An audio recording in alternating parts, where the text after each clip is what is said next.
Whiskey Jason here, whiskey from the viewpoint of an American over here in Germany, often reviewing rare and exotic whiskeys. Today I have a whiskey from Germany. It's called Stork Club Foolproof Rye Whiskey. 55% alcohol by volume, 700 milliliters. Many people ask me, and I actually have a podcast for Made in Germany, Der Whiskey Podcast. Der means the. And many people ask me what is typical German whiskey, and I say 0.5 liter bottles because in Europe you can sell them, in America they're not allowed, and they basically have the same price for 0.5 as for a normal 0.7. So they went through a design change actually. This is what the bottles used to look like. The Stork was a little bit in the background there. You saw Stork Club, and now they've totally changed the bottles just now in the summer of 2024. The Stork is very prominent. Now they have a small, thin, high bottle, which we love on the bar shelves and so on. And they went from 0.5 to 0.7, just added a few extra euros. I think it's like 5 euros more for 20 cl. That's actually a bargain. Very, very good. A lot of the major producers of whiskey in Germany are slowly going to the 0.7 liter bottles. Now, some producers in America, as we know, are moving away from the 7.5 or 750s down to 700 so they can just do one bottle for the entire world. A lot of the new Jack Daniel bottles are 700 milliliters, and many people in America are very disgusted with that.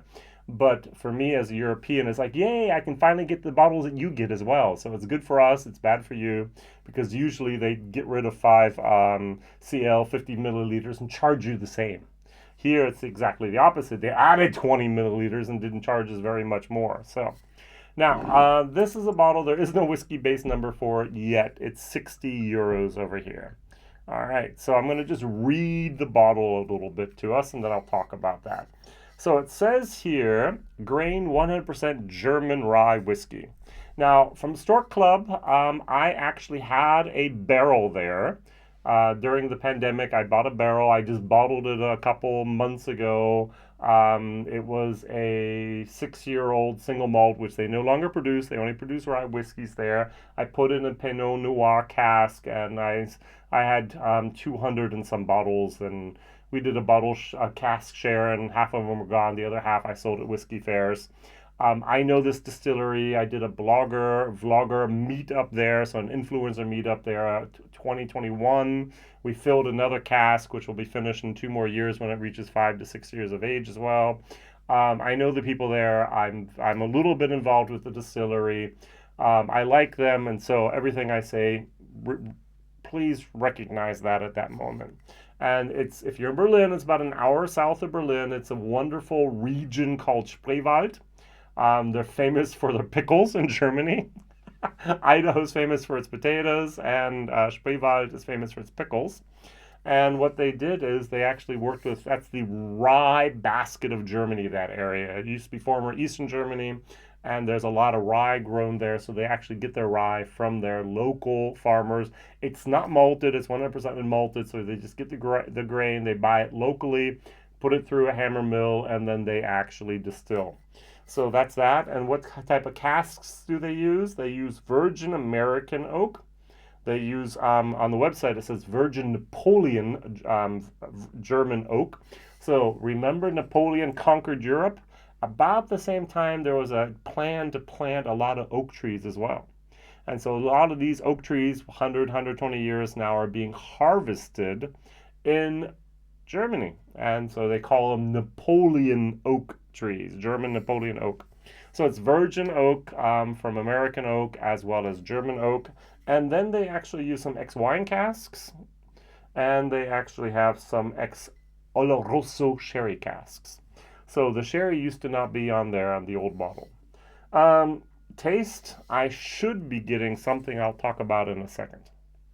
Now, I want to give you my own opinion first. On the side of the bottle here, it also says, in the Global World Whiskey Masters Gold 2023, the Best Whiskey National in Germany 2021, the IWSC Gold Outstanding 2019, So, the world's best rye whiskey 2019 as well, and the best German whiskey in 2017. From the IWS is what I think it was. Let me see here. The ISW, yes, 2017 ISW. 2018 they got double gold at the San Francisco Spirits Competition. World's best rye whiskey was from the World Whiskey Awards. Best German whiskey was ISW, and so on. I have a little gnat here. Let's see. I can't get him. I think I got him that time. Yes, I did. And then he flew away. Bad Jason. Bad Jason. All right, so this whiskey is nationally and somewhat internationally known.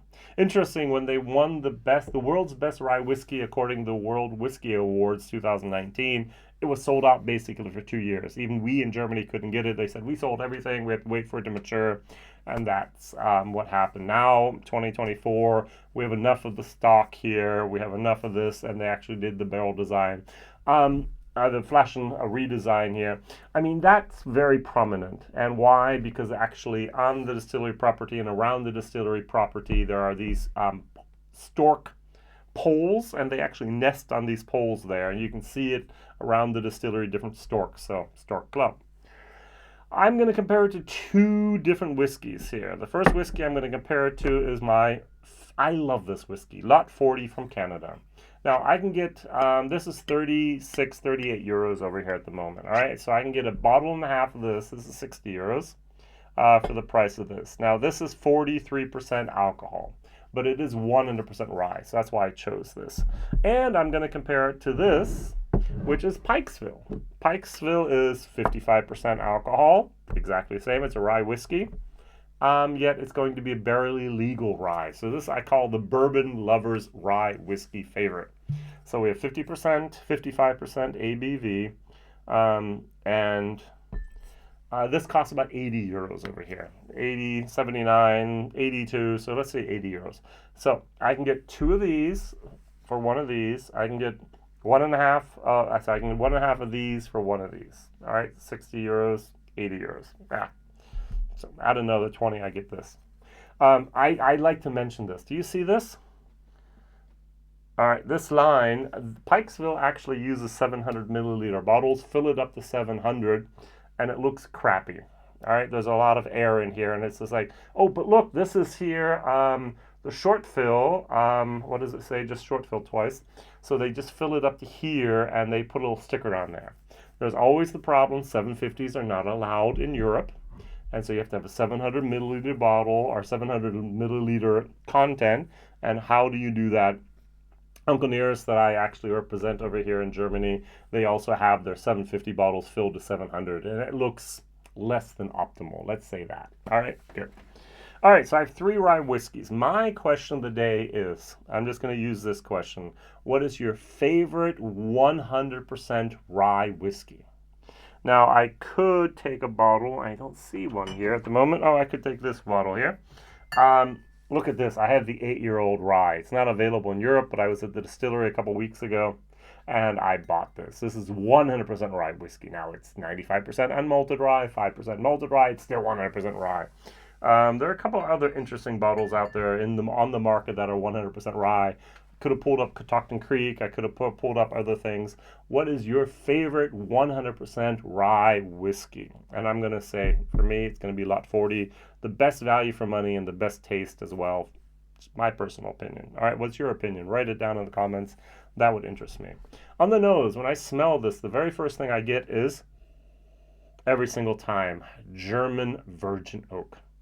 Now, you can have Spanish virgin oak, you can have Hungarian virgin oak, you can have French virgin oak, you can have German virgin oak. And there's a roasted wood character to that.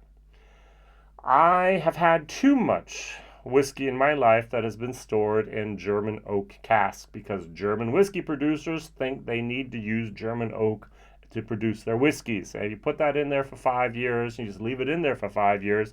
It's almost like chewing on a popsicle stick made from German wood. I sometimes call it German wood fence character. It's not the best, all right? Now, this whiskey here is on the border. It's on the verge of getting over oaked. It's not over oaked.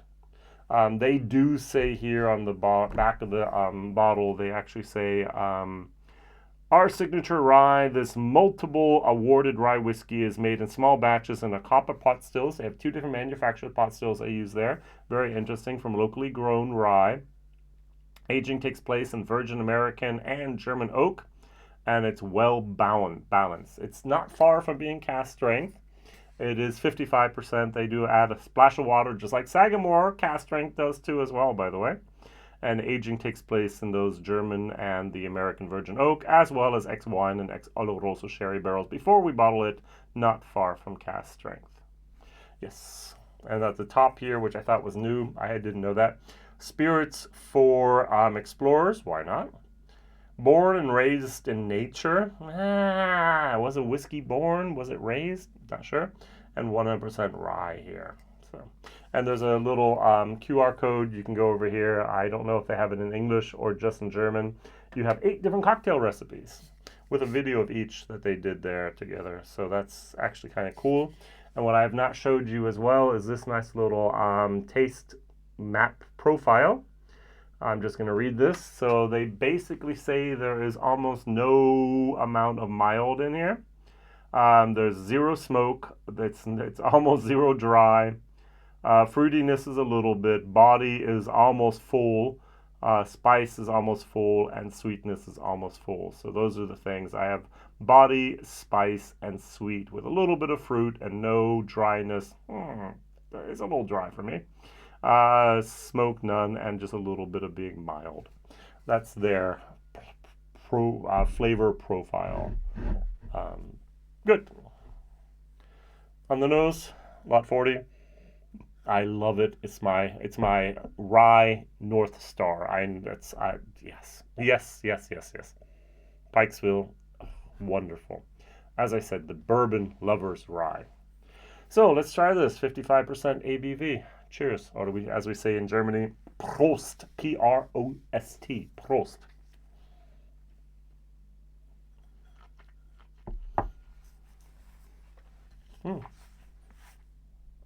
Now I still get a little bit of that German oak, but it's much well balanced. The profile is nice. It does have a somewhat heavier oak profile than other whiskeys I've had. But it's, as I said, on the verge of the tipping point, but not even close. So it's there, but it's not. A little bit of dryness at the end here, a little bit of astringency. The spiciness of that bold rye is really apparent here. 100% German-grown rye.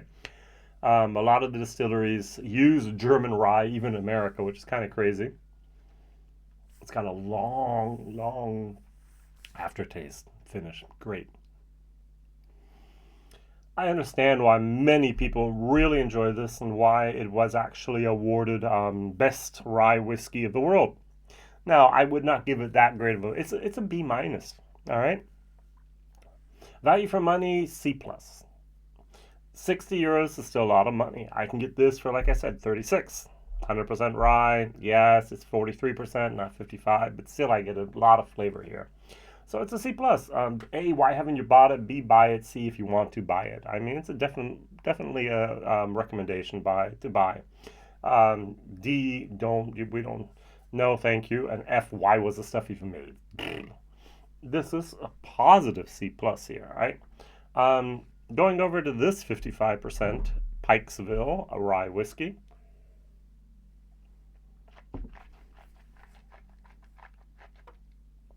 It is so much better in my opinion. But this is, as I said, so if you gave it to me, it's like, that's a wonderful bourbon, high rye bourbon. No, Jason, it's a rye whiskey. It's kind of crazy. A 49%, or you even have 50% rye, 50% corn, it would still be that is nothing. All right, we need 49% rye, 51% corn would be a bourbon. Switch them around, 51% rye, 49% corn, it would be a rye. That little percentage point there too changes everything in the world. Yeah, it's into 50% of rye and corn is nothing. you need a majority. That's kind of weird, but that's the way the system works. Beautiful, beautiful whiskey. Is it worth 80 euros? Once in your life, you need to buy a bottle of Pikesville. All right, that's just my opinion. Very good stuff. Now, more than once in your life, you need to buy a bottle, in my opinion, of the Lot 40. Now, 55%, 55%. I am not of the opinion that always more alcohol means more flavor. Not always. Often, sometimes, definitely.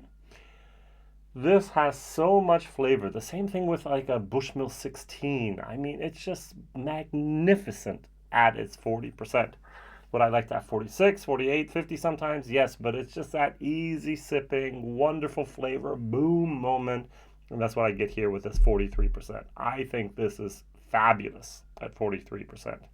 And I think this actually beats both of these in the flavor intensity department just from the rye, 100% rye flavor moment.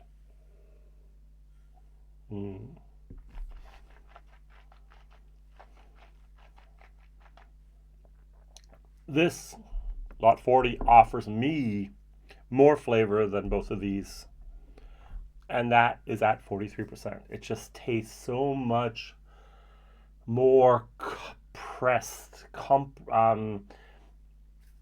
just compact, just a flavor bomb of a whiskey. If you've never had Lot 40 from Canada, find it. The interesting thing is I visited maybe 10 different stores in America. I was in Kentucky, I was in Virginia, I was in Tennessee on my trip to America recently, and I did not see a single bottle of Lot 40. That's wrong. Party Source. I did not see the standard. There was a Party Source in Newport, Kentucky. They had a dark rye, I think it's called, or something there. That's the only place I saw any Lot 40 at all. So you need to go to a more specialized whiskey store and you'll get it. But wonderful, wonderful, wonderful, wonderful. So, what is your favorite 100% rye whiskey? Germany's moving away from the 500 milliliter bottles to become more internationalized with 700 milliliter bottles. That's very, very great. The price is sometimes even staying the same or just going up marginally. That's very, very good. And German whiskey is really coming around, and Stork whiskey has proved this since 2019 when it won the world's best rye whiskey. Other people are following their example, and there's great whiskey out there. Let's talk about the label here. Which label do we like best? Pikesville, Lot 40, or this? I don't like that label. I don't know about you, but those colors just hurt my eyes. Traditional is what I would go for. Thank you very much for liking, subscribing, telling others. WhiskyJason here. See you real soon. Bye-bye.